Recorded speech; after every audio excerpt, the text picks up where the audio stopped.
துவைக்கிறப்ப புழிஞ்சிருக்கீங்களா, அது வந்து என்ன ஆகுனா 2 பக்கம் 2 பேர் சுற்றுறப்ப முதல்ல லூஸாக இருக்கும், அப்புறம் சுத்த டைட்டாக இருக்கும். ஸோ அதே மாதிரி நினச்சிக்கணும். இது லூஸாக இருக்கும், மேலே வச்சுட்டு இப்படி சுற்றுறப்ப அது போய் அந்த இங்கே இருக்கிற ஃபைபர் வந்து சுற்றிக்கும், அப்படி பிடிச்சி இழுக்கும். இது 100% காட்டன் தானே?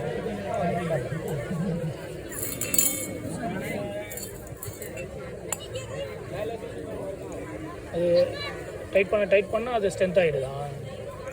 சுத்த டைட் ஆகிடும், அப்படி ரிலீஸ் பண்ணிகிட்டே வரேன். இது மாதிரி நம்ம ஒரு நாளைக்கு எவ்வளோ ரெடி பண்ண முடியும்? ஒரு 1 டே ஒர்க்காக பண்ணால் இதில் கொஞ்சம் கம்மியாக தான் எடுக்கலாம். இதில் வந்து ஒரு 300 மீட்டர் எடுக்கலாம். 300 மீட்டர் இந்த இது நான் எடுத்துருக்கேன்ல, அது வந்து ஒரு நாள் இல்லை, ஒரு 1 மணி நேரம்.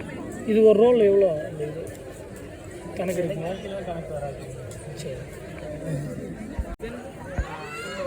வில்லேஜ் கிரியேட் பண்ணுறேன் அப்படிங்கிறது இறங்கி வந்துட்டு ஒரு கம்பெனி கிரியேட் பண்ணுறேன் அப்படின்னு இறங்கி வந்துட்டு ஒரு 10 நாள் இருக்காங்க. 15 நாள் கொஞ்சம் உடம்பு சரியில்லை, வருமானம் இல்லை, கடன் இருக்குது, இந்த மாதிரி நிறைய ப்ராப்ளம்ஸ் ஆகுது. முதல்ல அவங்க வந்து